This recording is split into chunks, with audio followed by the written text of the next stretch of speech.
തുടങ്ങിയോ അതിന്റെ മുകളിലെ പണി? എന്റെ ശിവ, നീ അതെടുത്താ പിന്നാമ്പറത്തെങ്ങാനും കൊണ്ടുവയ്ക്കേ. കാണുന്നവരൊക്കെ എന്നോടാ ചോദിക്കണത് എന്നാ പണി തുടങ്ങണേന്ന്. പരിഹസിക്കുന്നതാ. നമുക്ക് ഇഷ്ടമുള്ളപ്പോ തുടങ്ങും. നാട്ടുകാരോട് പറയണോ?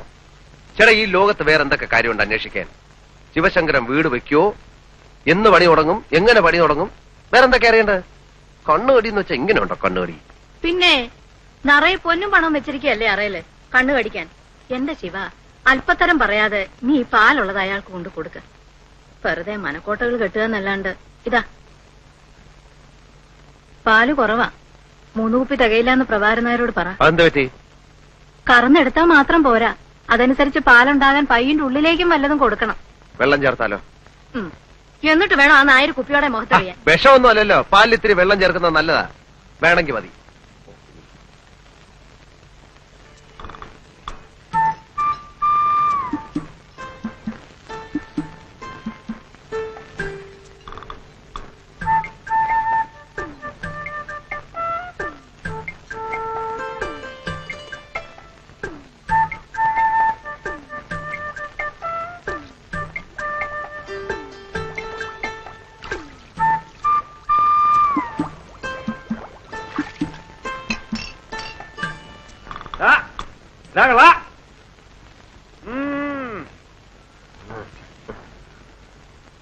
അത് ശരി, പ്രഭാകരനാരോ ചായക്കടയിൽ നീ നാട്ടുകാർ കുടിക്കണതേ ഈ കുളത്തിലെ വെള്ളമാണല്ലേ? നോക്കിക്കൊണ്ട് പോടാ, ചിലപ്പോ വല്ല മീനും കാണുമോ? നീ മീനൊന്നും കേറിയിട്ടില്ല. ആ അല്ലെങ്കിൽ പിന്നെ 2 മീൻ ഇപ്പൊ കേറിയാലെന്താ? ഉച്ചയ്ക്ക് വറുത്ത ചോറിന്റെ കൂടെ കൊടുക്കാം.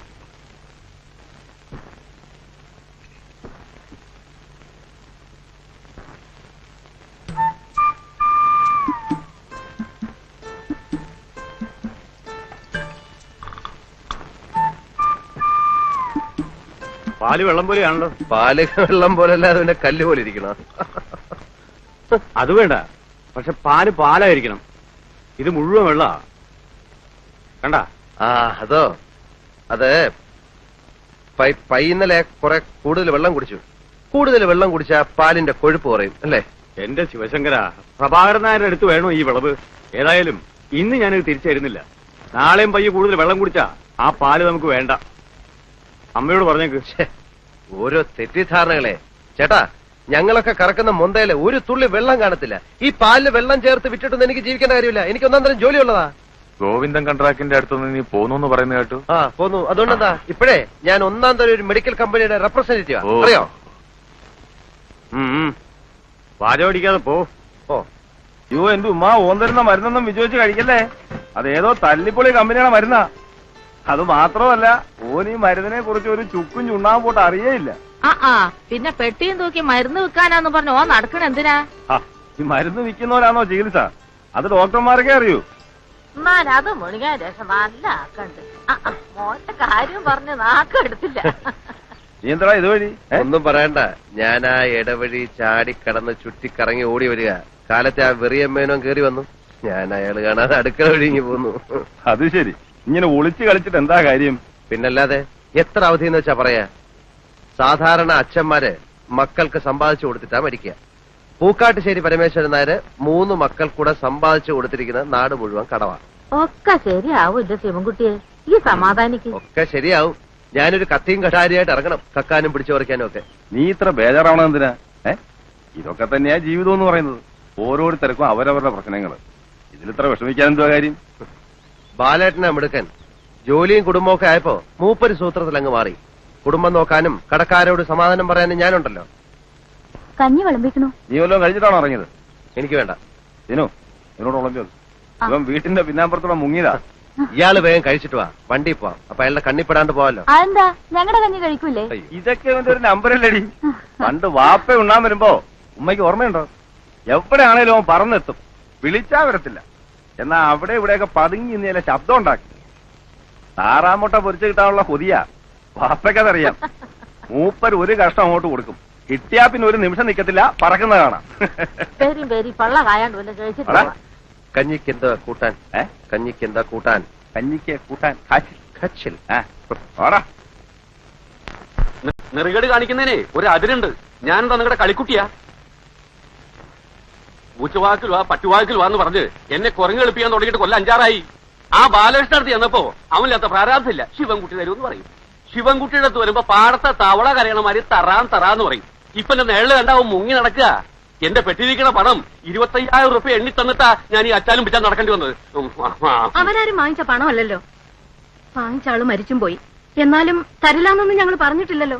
പ്രോനോട്ട് എഴുതി തരികയും ചെയ്തിട്ടുണ്ട്. പണം ഞങ്ങൾ തരും എന്ന്. അതിന് ഞാൻ ചത്തിട്ട് ഇനിയൊരു ജന്മം കൂടി ജനിക്കണോ? ശിവൻകുട്ടി ഒരു നിലയിലെത്തിയ ഇവനൊക്കെ ഗതി പിടിക്കുന്ന ആർക്കറിയാം. ഒരു കാര്യം ഞാൻ പറഞ്ഞേക്കാം, ഇനി എനിക്ക് ശ്രമിക്കാൻ വയ്യ. സിവിൽ കേസ് കൊടുക്കാൻ പോവാ. ഇനി അവസാനം അറിഞ്ഞില്ല കേട്ടില്ല എന്ന് പറയണ്ട. മേന്നെ കുറച്ച് സമയം കൂടി ഞങ്ങൾക്ക് തരണം. എന്റെ കുഞ്ഞുങ്ങളെ കോടതി കയറ്റരുത്. കോടതി കയറ്റുന്നു മാത്രമല്ല, ഈ വീഡിയോ ഞാൻ ജപ്തി ചെയ്യിക്കും. നോക്കൂ.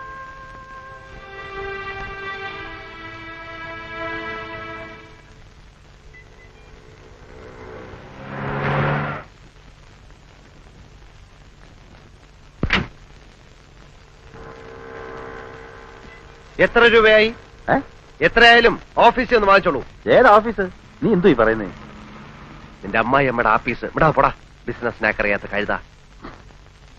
താമസിക്കോ? ഓ സാർ, ഉച്ചയ്ക്ക് ഊണിന് വണ്ടി തരണോ സാർ? വേണ്ട, ഞാൻ മാനേജ് ചെയ്തോളാം. Oh, good morning sir. Good morning. ഒരു നല്ല ടാക്സി പോലും കിട്ടാനില്ല. എങ്ങനെയുണ്ട് സെയിൽ? തരക്കേടില്ല. നമ്മുടെ പ്രോഡക്റ്റ് നല്ല മൂവ്മെന്റ് അല്ലേ? ഒറ്റ കുപ്പി പോലും വിറ്റിട്ടില്ല. അങ്ങനെ വരാൻ വഴിയില്ലല്ലോ.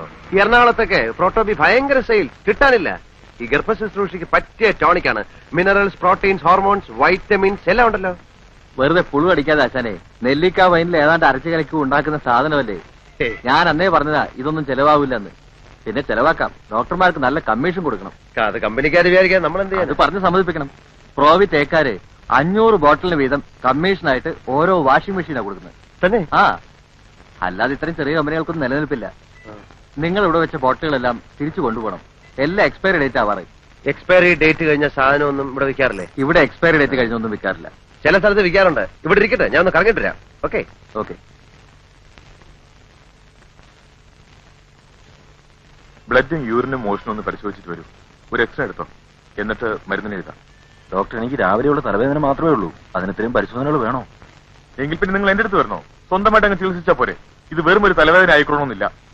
എന്താ, പരിശോധിക്കാൻ ബുദ്ധിമുട്ടുണ്ടോ? ഇല്ല ഡോക്ടർ. പിന്നെ ഇത് KJ ലാബറട്ടറിയിൽ പരിശോധിപ്പിച്ചാൽ മതി. അവിടെ നല്ല റിസൾട്ട്. ബാക്കിയെല്ലാം പോക്കാം. ശരി.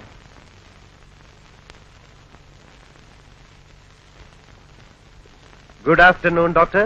I am Shivashankar from proto pharmaceuticals. ഇരിക്കും. ഞാൻ മുമ്പൊരിക്കൽ ഡോക്ടറെ വന്ന് കണ്ടിരുന്നു. ഓ, ഞാൻ ഓർക്കുന്നില്ല.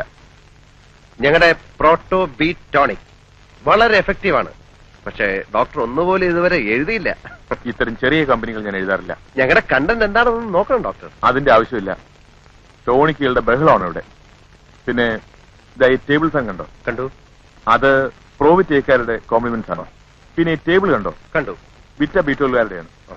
ദാ ബ്യൂറോ. മനസ്സിലായി, എനിക്ക് മനസ്സിലായി. ഞങ്ങളുടെ കമ്പനിയും കോംപ്ലിമെന്റ്സ് കൊടുക്കുന്നുണ്ട്. പക്ഷെ എല്ലാവർക്കും ഇല്ല. ഡോക്ടറെ പോലെ നിറയെ പ്രാക്ടീസ് ഉള്ള ആൾക്കാർക്ക് മാത്രം. എന്തൊക്കെയാണ് നിങ്ങളുടെ compliments? 1000 bottle Proto B prescribe ചെയ്താൽ ഒരു ഫ്രിഡ്ജ്, 5000 ഒരു കളർ ടിവിയും ഒരു VCRും, 10,000 ഒരു ചെറിയ Maruti car. Oh really, that's interesting. എന്താ നിങ്ങളുടെ ടോണിക്കിന്റെ പേര്? Proto B healthtonic haemoglobin syrup with vitamin B12 and sorbitol. ഗർഭശുശ്രൂഷയ്ക്ക് പ്രോട്ടോ ബി.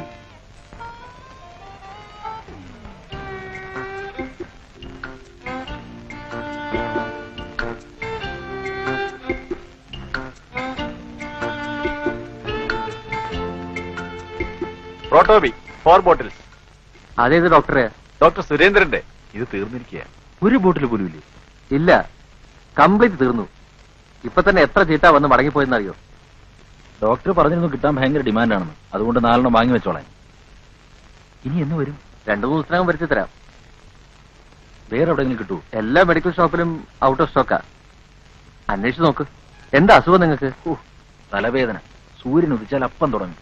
ആ, വേറെ എവിടെയെങ്കിലും കിട്ടുമെന്ന് ഞാൻ നോക്കട്ടെ. ആ റെപ്രസെന്റേറ്റീവ് ആള് കൊള്ളാമല്ലോ. കഴിഞ്ഞ 1 മാസമായിട്ട് ഞാൻ പട്ടി ചന്തയ്ക്ക് പോകുന്ന പോലെ പോവാന്നല്ലാതെ ഒറ്റ ഒരുത്തൻ ചിറ്റ എഴുതണ്ടേ. ഇപ്പൊ മെഡിക്കൽ ഷോപ്പുകാർക്ക് എന്നെ കാണുമ്പോ പുച്ഛമാ. കമ്പനിക്കാര് പറയുന്നത് ഞാൻ വർക്ക് ചെയ്യാഞ്ഞിട്ടാണ്. അല്ലേ അങ്ങതി ഓരോരുത്തരും 1000 ബോട്ടിൽ വെച്ച് എഴുതിയാലേ നീ ഫ്രിഡ്ജും VCR-ഉം TV-യും ഒക്കെ എവിടുന്ന് എടുത്ത് കൊടുക്കും? ഞാൻ ഇവിടുന്ന് കൊടുക്കാനാ? പിന്നെ എടാ എല്ലാരും കൂടെ ഉത്സാഹിച്ചൊന്ന് എഴുതി ഒരു 10,000 ബോട്ടിൽ ഇലവായ എനിക്കൊരു 8,000 റുപ്യ കമ്മീഷൻ കിട്ടും. പിന്നെ ഞാൻ ഈ ജോലിക്ക് പോകുന്നില്ലെങ്കിലോ? പിന്നെ ഇവന്മാര് കോംപ്ലിമെന്റ്സ് വാങ്ങിക്കാൻ വീട്ടിൽ വരുമോ? വീട്ടിൽ വരട്ടെ, അപ്പൊ കൊടുക്കാൻ കോംപ്ലിമെന്റ്സ്. അയ്യോ അപ്പൊ ഈ ജോലി ഈ നാട്ടിലാണ് ജോലിക്ക് പഞ്ഞം. എടാ ജോലി ചെയ്യാനുള്ള മനസ്സുണ്ടെങ്കിൽ ജോലിയുണ്ട്. പിന്നെ എല്ലാവർക്കും കസേരമേലിരുന്ന് ഫയൽ നോക്കണം എന്ന് പറഞ്ഞാൽ നടക്കത്തില്ല. എടാ ലോട്ടറി ടിക്കറ്റ് വിറ്റാ ജീവിക്കാനുള്ള കാശ് കിട്ടത്തില്ലയോ? ഞാനും ഈ വണ്ടിയൊക്കെ വിറ്റിട്ട് ഇതുപോലെ വല്ല പണിയും കിട്ടുമെന്ന് നോക്കാൻ പോവാ. വണ്ടിക്കാണെങ്കിൽ ഓട്ടമില്ല. ഓടി കിട്ടുന്ന കാശ് വല്ല വർഷാപ്പിലും കൊടുക്കണം. നീ ഒന്ന് അടിച്ചു നോക്കിയാ ചാട്ടാവുന്നു. കേരള ദൈവമേ വഴി കിടത്തല്ലേ. നീ ഇവിടെ കേറുന്നുണ്ടോ? കേറിയില്ലെങ്കിൽ കേറിയില്ല, ഇവിടെ വഴി കിടക്കാം. കേറിയാൽ കേറി അവിടെ വീട്ടിൽ കിടക്കാം.